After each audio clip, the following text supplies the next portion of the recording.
नमस्कार सभी साथियों को। मैं OP Dhaka SSC classes Sikar से आप सभी साथियों का एसएससी क्लासेस के इस यूट्यूब चैनल में हार्दिक स्वागत है, अभिनंदन है।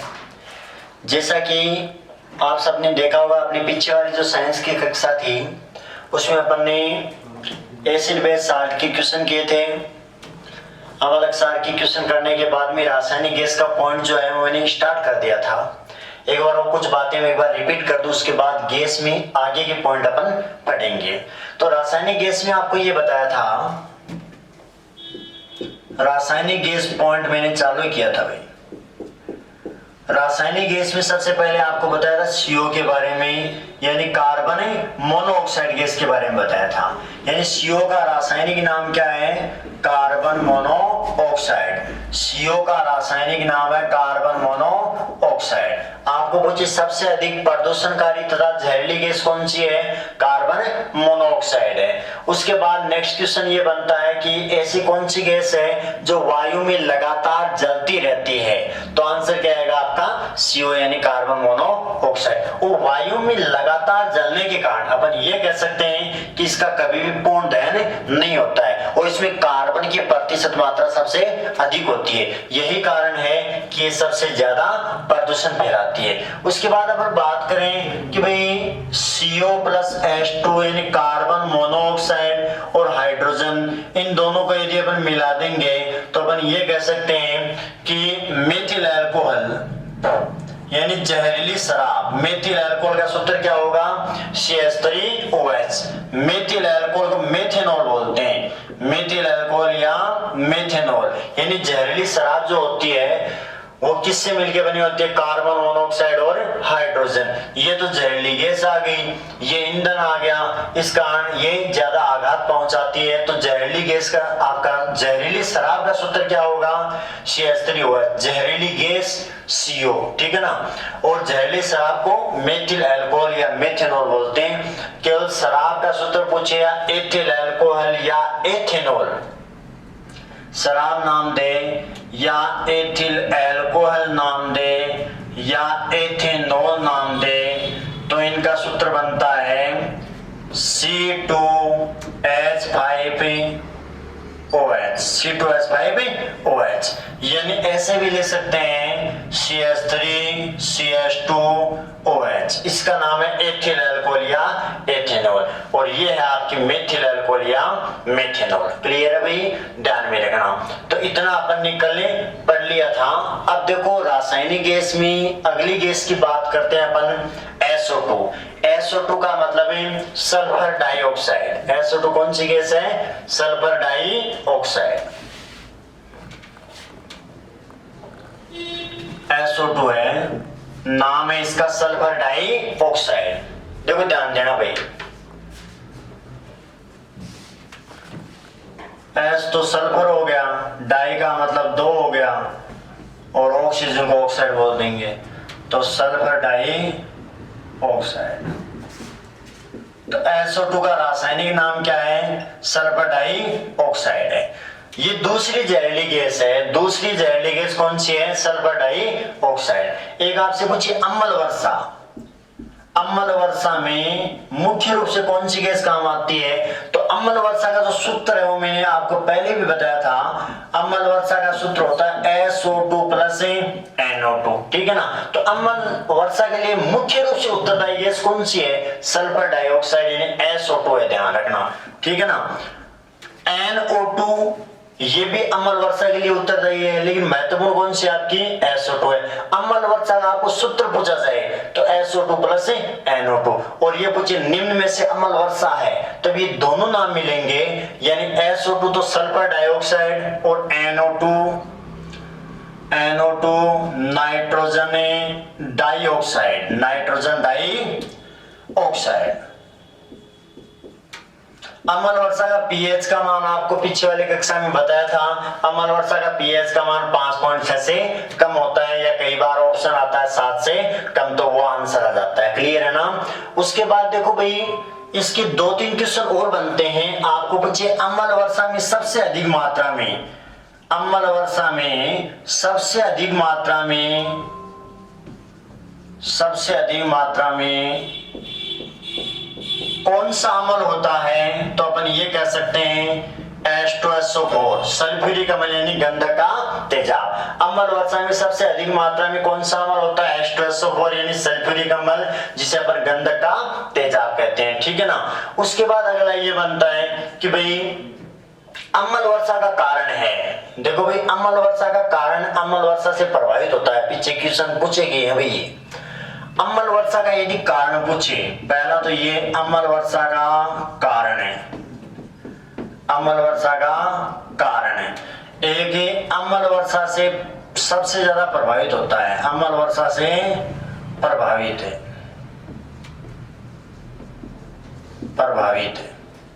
तो अम्ल वर्षा का कारण तो आपको बताया कि SO2 NO2 है, यानी मुख्य रूप से गैस है। तो अम्ल वर्षा का कारण है वायु प्रदूषण। अम्ल वर्षा का कारण क्या है, वायु प्रदूषण। और अम्ल वर्षा से सबसे ज्यादा मृदा प्रदूषण होता है, यानी भूमि प्रदूषण होता है। इसी कारण ये कहा जाता है कि जहरीली वर्षा या अम्ल वर्षा होती है तो फसल पीली पड़ जाती है, यानी सबसे ज्यादा प्रभावित जो होता है वो भूमि होती है, यानी मृदा प्रदूषण होता है। लेकिन अम्ल वर्षा का कारण आपसे पूछे तो आंसर क्या आएगा आपका, वायु प्रदूषण आएगा भाई, ध्यान में रखना।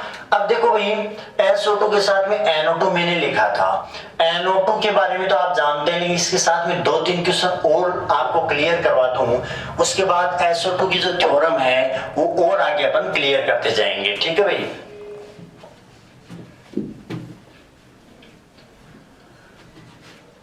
एक तो है इसमें NO2, एक है इसमें N2O, एक है इसमें NO।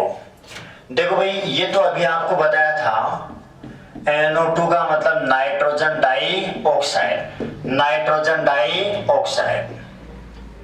ये तो काम आती है किसमें भाई, उत्तरदायी है अम्ल वर्षा के लिए, ठीक है भाई, किसके लिए, अम्ल वर्षा के लिए। NO2 नाइट्रोजन डाइऑक्साइड उत्तरदायी किसके लिए, अम्ल वर्षा के लिए। N2O नाम दे, N2O का मतलब होता है नाइट्रस ऑक्साइड। N2O को क्या बोलते हैं, नाइट्रस ऑक्साइड। इसे बोलते हैं हंसाने वाली गैस, यानी लाफिंग गैस, हंसाने वाली गैस या लाफिंग गैस या हास्य गैस। तो हास्य गैस किसे कहा जाता है, तो उत्तर क्या आएगा आपका, नाइट्रस ऑक्साइड को। या हास्य गैस का सूत्र क्या होगा, तो आंसर आएगा आपका N2। क्लियर है ना, नाइट्रस ऑक्साइड को लाफिंग गैस या हास्य गैस कहते हैं, क्लियर है। एक आता NO, मिलते जुलते क्वेश्चन है भाई, क्लियर करना है इनको। NO को बोलते हैं नाइट्रिक ऑक्साइड, यानी इसका क्वेश्चन ये बनता है कि जब बिजली कड़कती है, जब बिजली कड़कती है तो कौन सी गैस उत्पन्न होती है, तो आंसर क्या आएगा, नाइट्रिक ऑक्साइड। जब बिजली कड़कती है तो कौन सी गैस उत्पन्न होती है, नाइट्रिक ऑक्साइड। इस प्रकार तीनों ध्यान में रखना है कि नाइट्रोजन डाइऑक्साइड तो अम्ल वर्षा के लिए उत्तरदायी है SO2 के साथ में, और N2 नाइट्रस ऑक्साइड हास्य गैस या लाफिंग गैस है। NO नाइट्रिक ऑक्साइड, ये जब बिजली कड़कती है तो ये NO नाइट्रिक ऑक्साइड गैस उत्पन्न होती है, क्लियर है भाई। आगे देखो, अपन बात SO2 की कर रहे हैं भाई, ये तो बीच में NO2 की बात आई तो मैंने पूरा विवरण आपको समझा दिया, ठीक है भाई। अब देखो SO2 में आगे SO2 का जो क्वेश्चन बनता है वो अगला क्वेश्चन ये बनता है कि ताजमहल की चमक दिन प्रतिदिन नष्ट होती जा रही है। ताजमहल की चमकें, ताजमहल की चमकें नष्ट हो रही है, यानी कौन सी गैस के कुप्रभाव के कारण ताजमहल की चमक दिन प्रतिदिन नष्ट होती जा रही है, तो आंसर आएगा सल्फर डाइऑक्साइड। क्लियर है भाई, ध्यान रखना SO2 गैस के कुप्रभाव के कारण ताजमहल की चमक दिन प्रतिदिन नष्ट होती जा रही है। उसके बाद अगला क्वेश्चन ये बनता है कि चीनी के शुद्धिकरण में मुख्य रूप से कौन सी गैस काम में लेते हैं, चीनी के शुद्धिकरण में मुख्य रूप से कौन सी गैस काम में लेते हैं भाई? तो आंसर आएगा आपका SO2 सल्फर डाइऑक्साइड। तो चीनी के शुद्धिकरण में SO2 गैस काम में आती है। क्लियर है? अब देखो नाम है चीनी, अगर आपको सीधा पूछे कि चीनी का सूत्र क्या होगा, तो चीनी का सूत्र होगा C12H22O11। चीनी का सूत्र क्या होगा? C12H22O11। आपको पूछे चीनी का सूत्र क्या होगा, तो आंसर आपको ये देना है।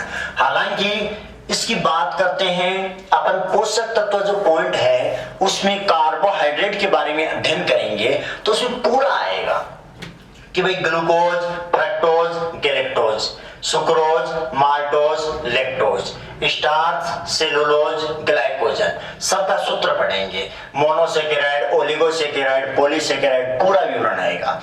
लेकिन एक क्वेश्चन आप और याद रख लेना, ये जो C12H22O11 है, ये माल्टोज, सुक्रोज और लैक्टोज तीनों का एक ही सूत्र बनेगा भाई, तीनों का एक ही सूत्र बनेगा।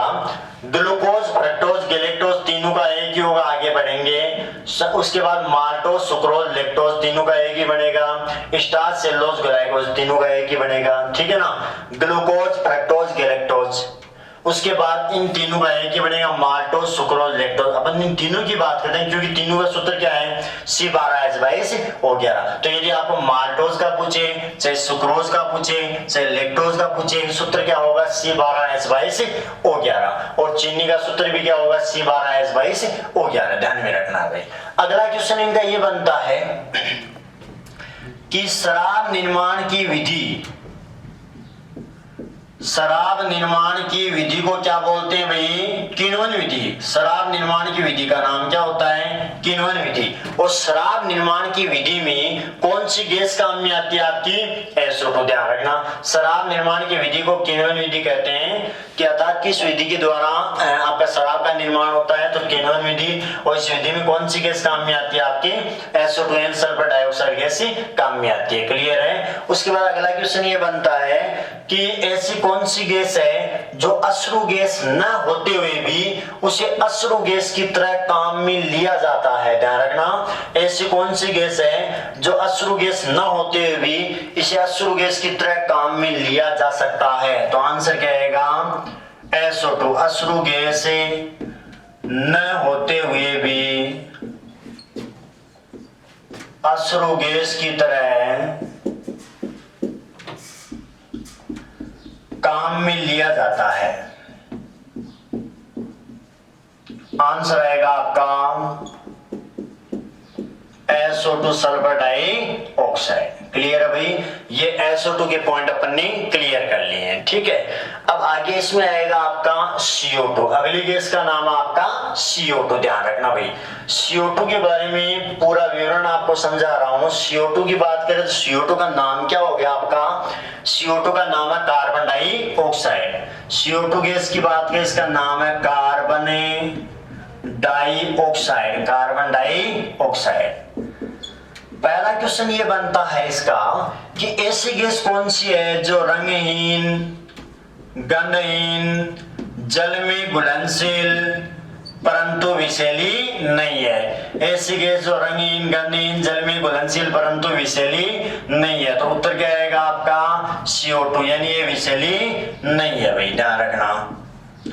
उसके बाद आपको पूछा जाए नेक्स्ट क्वेश्चन कि हरित गृह प्रभाव, हरित गृह प्रभाव नाम दे आपको, या ग्रीन हाउस प्रभाव नाम दे। ग्रीन हाउस प्रभाव इसको इंग्लिश में बोलते हैं, ग्रीन हाउस प्रभाव या हरित गृह प्रभाव या ग्लोबल वार्मिंग, या ग्लोबल वार्मिंग। तो ध्यान रखना, चाहे तो आपको हरित गृह प्रभाव नाम दे दो, या ग्रीन हाउस प्रभाव, या ग्लोबल वार्मिंग।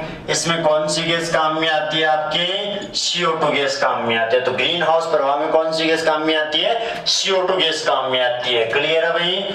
उसके बाद अगला ये बनता है कि भाई मनुष्य जब श्वसन क्रिया करता है तो मनुष्य श्वसन क्रिया में कौन सी गैस बाहर निकालता है? मनुष्य श्वसन क्रिया में CO2 गैस, मनुष्य श्वसन क्रिया में श्वसन क्रिया में CO2 गैस निष्कासित करता है यानी बाहर निकालता है और श्वसन क्रिया में ऑक्सीजन गैस को ग्रहण करता है। ठीक है ना। अब अगला इसका ये बनता है क्वेश्चन है कि पेड़ पौधे भोजन बनाते हैं प्रकाश संश्लेषण की क्रिया के द्वारा। पेड़ पौधे भोजन बनाते हैं प्रकाश संश्लेषण की क्रिया के द्वारा और प्रकाश संश्लेषण की क्रिया के लिए उत्तरदायी गैस कौन सी है? CO2। प्रकाश संश्लेषण की क्रिया के लिए उत्तरदायी गैस कौन सी है आपकी? CO2। क्लियर है ना। उसके बाद डबल रोटी बनाने में किसका प्रयोग कर सकते हैं अपने? CO2 का प्रयोग कर सकते हैं। ठीक है। पेय सोडा या कोल्ड ड्रिंक जिसको बोलते हैं पेय सोडा के निर्माण में किसका प्रयोग करते हैं? CO2। तो पेय सोडा के निर्माण में CO2 का प्रयोग करते हैं। डबल रोटी बनाने में किसका प्रयोग करते हैं भाई? CO2। पेड़ पौधे प्रकाश संश्लेषण की क्रिया करते हैं तो इसके लिए उत्तरदायी गैस कौन सी आपकी? CO2 है। श्वसन क्रिया में अपन CO2 गैस बाहर निकालते हैं। ठीक है। एक आपको पूछे दहन के लिए सहायक गैस पूछा गया है भाई। दहन के लिए सहायक गैस तब क्या आएगा आपका? ऑक्सीजन आएगा। जलाने के लिए सहायक गैस कौन सी है? ऑक्सीजन। लेकिन बुझाने का नाम आ जाए, बुझाने के लिए सहायक गैस कौन सी है? तब आएगा आपका CO2। दहन के लिए सहायक गैस कौन सी है? ऑक्सीजन। और बुझाने के लिए कौन सी है आपकी? CO2 है। अब अपन फ्रीज के आइस बॉक्स की बात करते हैं तो फ्रीज के आइस बॉक्स में CO2 गैस काम में आती है। जो फ्रीज का बर्फ वाला बॉक्स होता है उसमें कौन सी गैस होती है? CO2। अतः ठोस जो कार्बन डाइऑक्साइड गैस है, ठोस CO2 का नाम क्या होता है? शुष्क बर्फ है। ठोस CO2 को क्या कहा जाता है भाई? शुष्क बर्फ कहा जाता है। अगर फ्रीज की बात करते हैं तो फ्रीज में प्रशीतक के रूप में तो क्लोरोफ्लोरोकार्बन या फ्रियोन गैस काम में आती है। आगे बढ़ेंगे। अगर फ्रीज की बात करें तो उसमें प्रशीतक के रूप में क्लोरोफ्लोरोकार्बन या फ्रियोन गैस काम में आती है, लेकिन आइस बॉक्स में CO2 गैस होती है और ठोस CO2 का नाम क्या होता है आपका? शुष्क बर्फ होता है। क्लियर है ना। और बुझाने में सहायक गैस कौन सी है? CO2। यानी आग बुझाने के लिए सहायक गैस कौन सी है? CO2। लेकिन आपको नाम दे दांतों में लगी आग को बुझाने में, दांतों में लगी आग को बुझाने में किसका प्रयोग करते हैं? लगी आग को बुझाने में किसका प्रयोग करते हैं? तब आंसर क्या आएगा? या ट्रांसफार्मर में लगी आग को बुझाने में या बिजली के उपकरणों में लगी आग को बुझाने में। नाम दे दे बिजली के उपकरणों में लगी आग को बुझाने में या ट्रांसफार्मर में लगी आग को बुझाने में। ठीक है ना। तब आपको आंसर क्या करना है? ध्यान रखना भाई। ट्रांसफार्मर में लगी आग को बुझाने में, बिजली के उपकरणों में लगी आग को बुझाने में, दांतों में लगी आग को बुझाने में पायरीन गैस का प्रयोग करते हैं। किसका भाई? पायरीन गैस का। देखो पायरीन गैस व्यापारिक नाम है, रासायनिक नाम इसका क्या होता है? यानी इसका सूत्र मैं आपको पहले बता दूं, CCl4। सूत्र होता है CCl4 यानी कार्बन टेट्रा क्लोराइड। नाम क्या इसका? Carbon tetra chloride. ध्यान रखना भाई। पायरीन गैस सूत्र होता है CCl4 और नाम होता है इसका कार्बन टेट्रा क्लोराइड। अतः बिजली के उपकरणों में या ट्रांसफार्मर में लगी आग को बुझाने में पायरीन गैस का प्रयोग करते हैं। ध्यान रखना। और इसका नाम आ गया कार्बन टेट्रा क्लोराइड। क्लियर है ना। उसके बाद देखो भाई,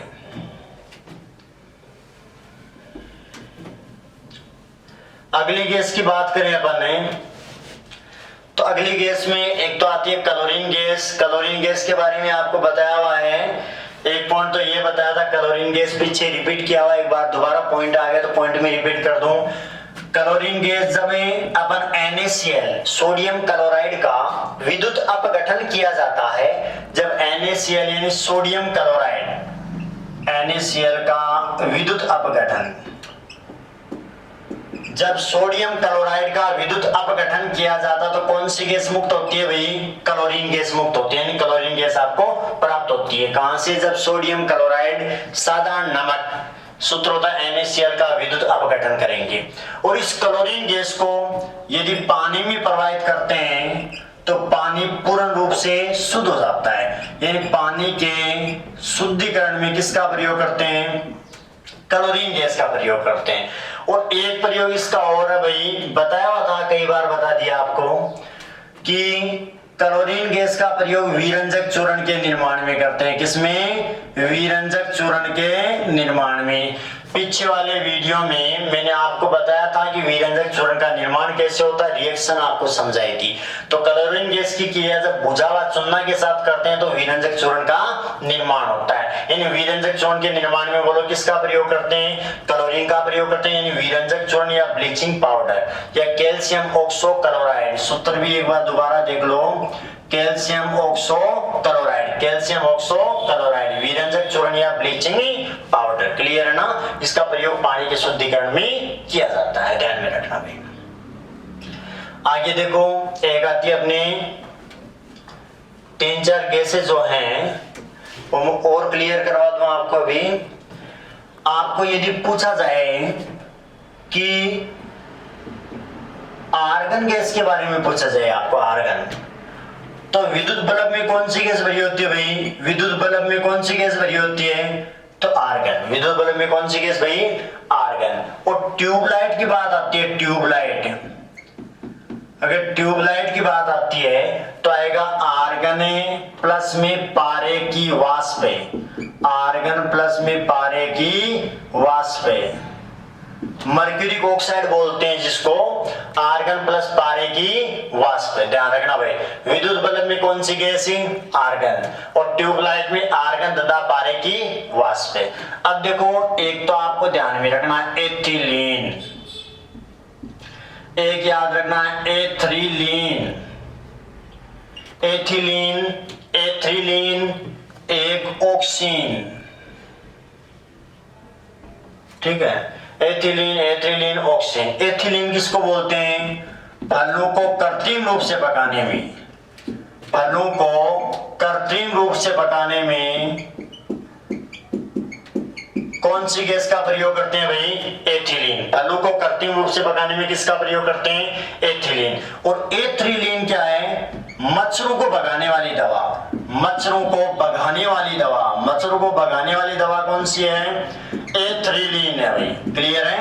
मच्छरों को भगाने वाली दवा का नाम है एथ्रीलीन। और ऑक्सीन क्या है? ये पौधों के लिए वर्दी हार्मोन है, पौधों के लिए वर्दी हार्मोन कौन सा है भाई? पौधों के लिए वर्दी हार्मोन आपका ऑक्सीन है, ध्यान में रखना, पौधों के लिए वर्दी हार्मोन ऑक्सीन है। लेकिन अगर केवल मच्छरों को भगाने की बात आए तो एथ्रीलीन आ जाएगा। अगर मलेरिया के मच्छरों को भगाने में या आपको पूछे मलेरिया के मच्छरों को नष्ट करने में किसका छिड़काव करते हैं? डीडीटी और बीएचसी। मलेरिया के मच्छरों को नष्ट करने में, मलेरिया के मच्छरों को नष्ट करने में किसका छिड़काव करते हैं भाई? डीडीटी और बीएचसी का छिड़काव करते हैं भाई, ध्यान रखना। जबकि मच्छरों को भगाने वाली दवा पूछे तो एथ्रीलीन आ जाएगा। क्लियर है ना? और मलेरिया की दवा का नाम होता है, मलेरिया की दवा, मलेरिया की दवा का नाम होता है कुनेन। और ये जो कुनेन है वो सिनकोना की छाल से प्राप्त होती है। कहां से भाई? सिनकोना की छाल से प्राप्त होती है। ध्यान में रखना भाई। साथ में हालांकि आपको डिजीज पढ़ाएंगे, मानव रोग के बारे में पढ़ाएंगे, उसमें आपका कंप्लीट आ जाएगा, ये पूरे आ जाएंगे, लेकिन एक बात साथ में आप ध्यान में रख लेना, ठीक है? तो डीडीटी और बीएचसी मलेरिया के मच्छरों को नष्ट करने में, मलेरिया की दवा का नाम होता है कुनेन, जो कि सिनकोना की छाल से प्राप्त होती है। क्लियर है ना? अब एथिलीन के साथ में एक आप और याद रखना एसिटिलीन, एक आप और याद रखना साथ में एसिटिलीन, एसिटिलीन और याद रख लेना एसिटिलीन। इसका प्रयोग वेल्डिंग करने में या धातुओं को जोड़ने में, वेल्डिंग करने में या धातुओं को जोड़ने में, तो वेल्डिंग करने में किसका प्रयोग करते हैं? एसिटिलीन गैस का प्रयोग करते हैं। लेकिन इस एसिटिलीन गैस के साथ में और कौन सी गैस काम में आती है? ऑक्सीजन काम में आती है। तो एसिटिलीन प्लस ऑक्सीजन गैस का प्रयोग वेल्डिंग करने में या धातुओं को जोड़ने में किया जाता है। एक बार रिपीट कर रहा हूं, यहां से मैंने लिखना चालू किया था। एक तो आर्गन है, आर्गन विद्युत बल्ब में, किसमें भाई? विद्युत बल्ब में। एक ट्यूबलाइट में क्या बताया था भाई, ट्यूबलाइट में बताया था आर्गन प्लस पारे की वाष्प, आर्गन प्लस पारे की वाष्प, ध्यान रखना भाई, आर्गन प्लस पारे की वाष्प। तो आर्गन प्लस पारे की वाष्प तो ट्यूबलाइट में होती है, आर्गन विद्युत बल्ब में। अब फिलामेंट की बात आती है, वो धातु है, धातु में बताऊंगा। फलों को कृत्रिम रूप से पकाने में किसका प्रयोग करते हैं, एथिलीन। वेल्डिंग करने में या धातु को जोड़ने में एसिटिलीन। मच्छरों को भगाने वाली दवा एथिलीन। पौधों के लिए वर्दी हार्मोन ऑक्सिन। मलेरिया के मच्छरों को नष्ट करने में डीडीटी और डीएससी का छिड़काव करते हैं। और मलेरिया की दवा का नाम क्या है, कुनेन, जो कि सिनकोना की छाल से प्राप्त होती है। क्लियर है भाई, जितना आपको साइंस का पोर्शन पढ़ाया गया है बढ़िया तरीके से इनको तैयार करना है, ठीक है। और बाकी आप अपने एसएससी क्लासेस सीख करके इस यूट्यूब चैनल को सभी बच्चे सब्सक्राइब करेंगे, लाइक करेंगे, शेयर करेंगे, ठीक है। और बेल आइकन दबाएंगे, जैसे अपनी अगली क्लास होगी तो आपके पास नोटिफिकेशन पहुंच जाएगा, ठीक है भाई।